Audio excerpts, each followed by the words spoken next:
So anyway, anybody who didn't make it to the wedding but is here, thank you for finding out that we had switched the venue at the last minute, the last about 3 days ago when we thought, and for this wonderful venue that was available by the grace of God. Thank you guys for making it happen. It seems that I've seen a lot of you a couple of weeks ago. Actually, it was 7 weeks ago, but it seems like the other day.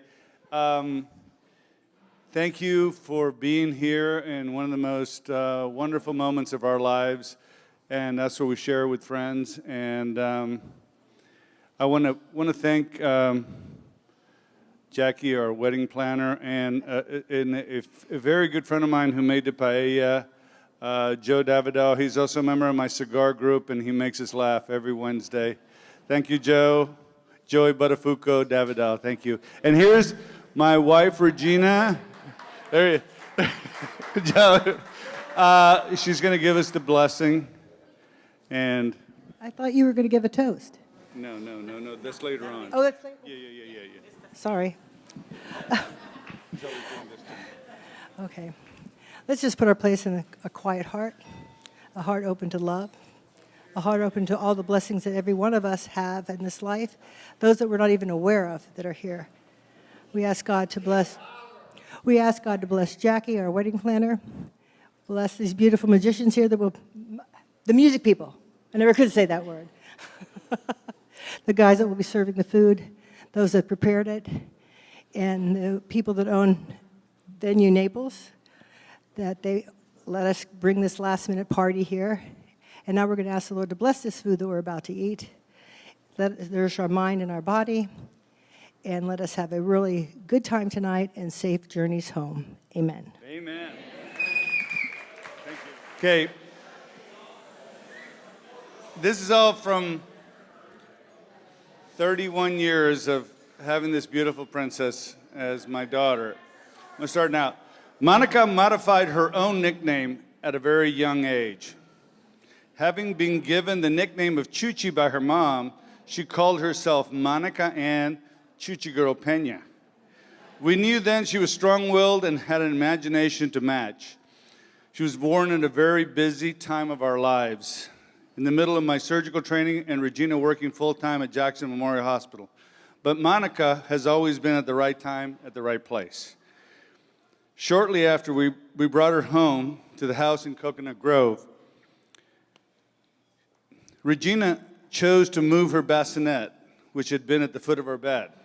She thought that the air conditioner was blowing right on her. A few hours later, in the middle of the night, the ceiling crashed and dented our bed right there in the front of it where she had been. She'd slept through it.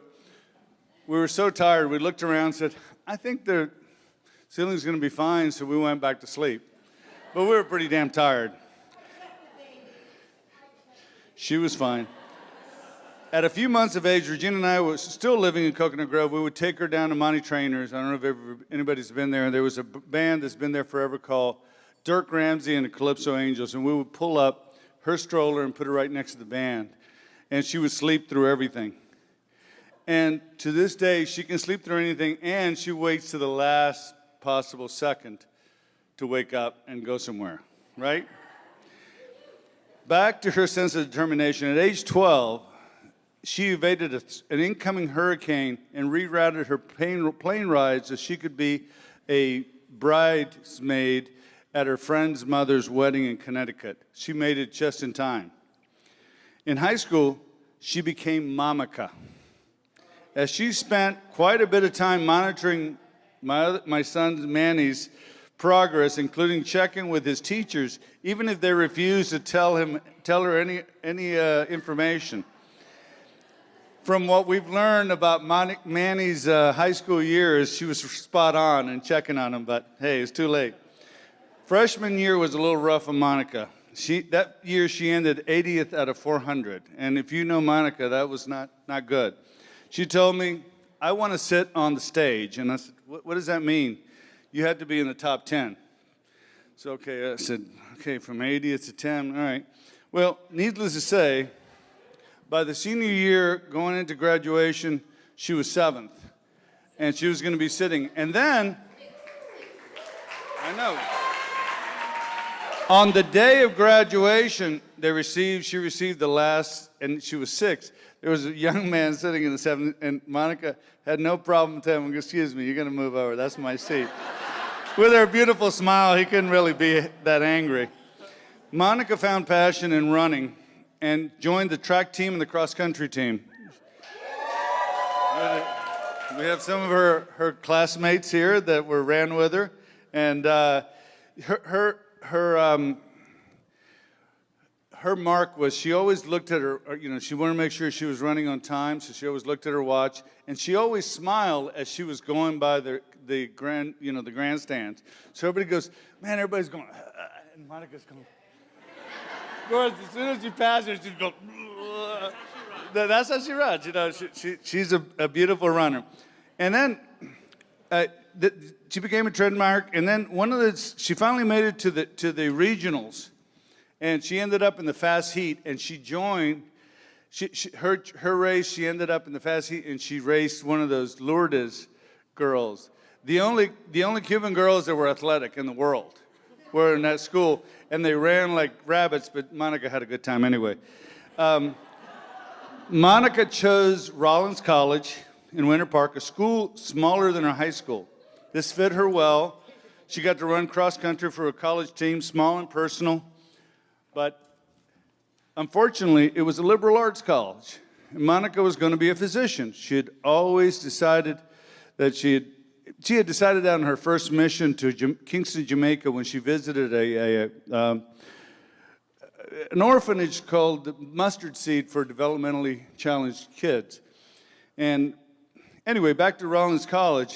It was also known as the world's most expensive tanning salon. Has anybody heard that?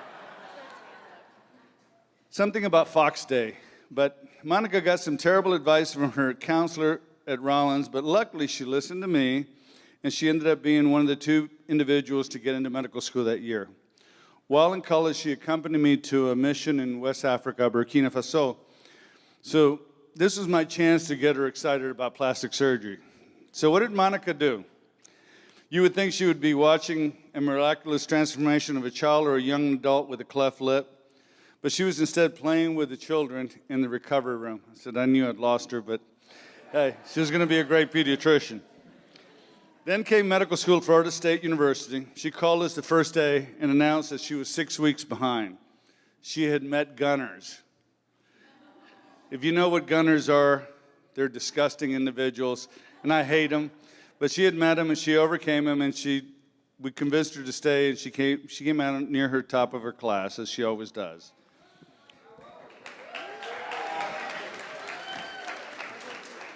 Many good friends later, she started pediatric training at the world-famous Texas Children's Hospital in Houston. Woohoo! More great friends, great training, cowboy boots, and rodeos. I got the next page stuck here. Hold on. I think this is an important one. We're getting near the end, so. Oh, got wet, Then she moved to Melbourne, Florida, where she accepted a position in a multi-physician pediatric group. She commutes 45 minutes each day and calls me every morning on the way there. I look forward to that call daily when I greet her with, good morning, Monica Ann Chuchigro Pena, and she greets me with, hi, Dadster. I hope this never ends. Monica is a devout Christian. Yes, Catholics are Christians, actually the originals. After a short time in Cocoa, Melbourne, she met her Dennis, her own rocket scientist. Dennis is an engineer working on the Mars mission at the Kennedy Space Center. He has 2 beautiful children, Luke and Kayla. He is kind and he loves God, and most importantly, he loves my big princess. And I know they love each other madly, and they will have a wonderful life. To Monica and Dennis Capatos.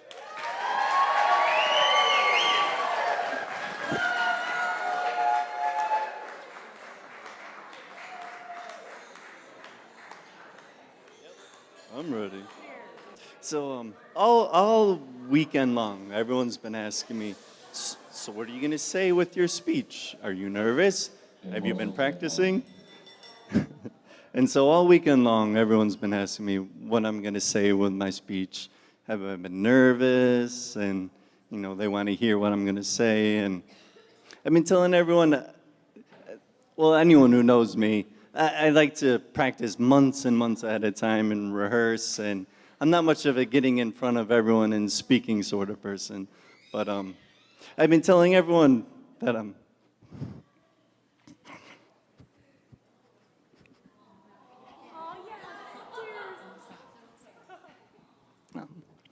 been, all right.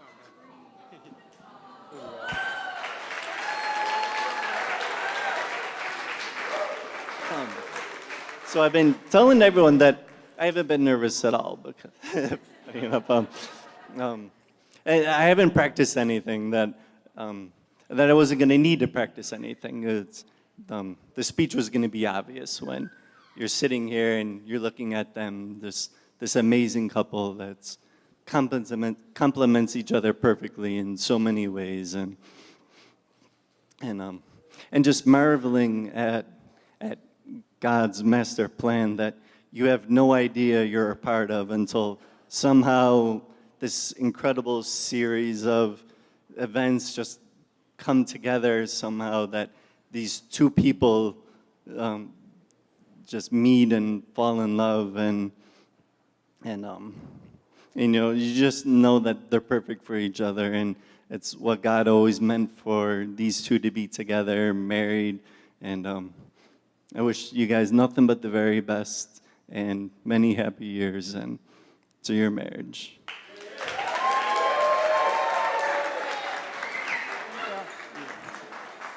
Thank you. That was You great. guys are That was like great. the That was same. great. We like crying. Hello, I'm Savannah Rose.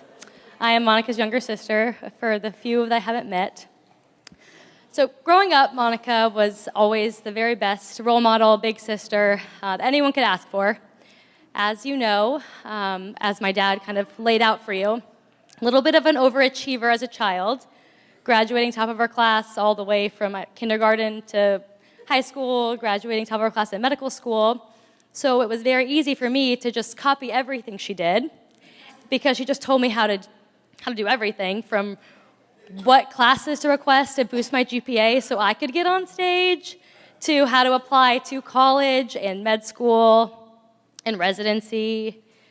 Pretty much just copied everything that you did, and it was quite easy, so I thank you for paving the road for me. The only thing that I really couldn't follow in her footsteps was specialty choice. Sick babies, I didn't have the stomach for it. You are your own beautiful saint sent from God. I could never, ever, ever do that. I'll gladly deliver them and just kind of pass them your way as soon as they're out. No problem with that. Monica's definitely the more gifted one with children. Sorry, Austin. I'm sure I'll learn. I'm just not there yet. And Monica's been there since we were children. She was, like he said, she was Momica. She cared a lot more about curfews and grades than Mom actually did. So she was the one who, when she found out, or she thought Manny told me about Santa Claus, she cried for me. When she thought my childhood was ended the day that I shaved my legs, she was devastated. Like you said, she really would check on Manny's grades, because his report cards would mysteriously be missing, and he would have no idea where they were, so Monica would have to go and check on his grades. Athens, luckily, was a little too young, and by the time he actually grew up to the point where he could really get into trouble, and we all know that he can and has and will continue to get into trouble, Monica was already out of the house, and he was kind of in the clear zone, so he kind of got lucky. But now, I'm so happy that she found Dennis and Luke and Kayla to distract her from the rest of the Pena siblings. And soon, lots of nieces and nephews for me to distract you even more we're going to get away with so much now. Manny, Athens, it's going to be awesome. And I just really am really glad you guys found each other. I remember the first time Monica told me about Dennis, and it was at, Jenny and Kevin's engagement party, and she told me about this great guy. I went on a date with him, and she's this young, hot, single doctor. So she had another suitor who was asking her to coffee from church, and I was like, Monica, go on this date. Like, just go on the date. She's like, no. Like, I just really like this Dennis guy. And I was like, it's a one date. Like, you've been on one date with him. And then, but she knew she never needed to go on a first date ever again. And then a few weeks later, I got to meet Dennis, and I realized why, because he was the perfect match for Monica. She's glows when she's around him. She's the only person that even remotely approaches my speed of speech when she actually talks about him, and that's very fast because she gets so excited, and you just really bring out the absolute best in her, and you two just glow when you're together, and you really will have a blessed marriage because you two are both just blessed with so much. And just really quickly look around, and even though, we had some rain and some tropical storm warnings, the only thing that changed was the venue. Everyone here still was so excited to celebrate your marriage and your love, and I don't think you two even really noticed the difference because the whole weekend, you two were just staring at each other and laughing and being so excited, and I think that really says a lot about what their marriage is going to be like, and that there's going to be rains and tropical storms and hurricanes, especially if you stay in Florida, and you two are just going to always be this like glowing sunshine that's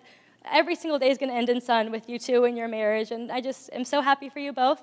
So I will raise my glass to the perfect couple, the sunshine in everyone's life, Monica and Dennis. That's right. Thank you, Stro. So I like to talk, so I just wanted to say hi to everyone. Do I sit next to you? This is my husband, Dennis. But seriously, thank you guys all so much for coming out. I hope you guys have some fun. Thank you, Dr. Ulrich, for getting me some Zofran so I didn't puke everywhere tonight.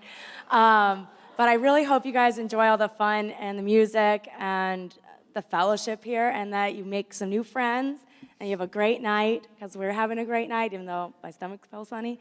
But just thank you for being part of this. This means, you're our top 150 friends, so that should mean something.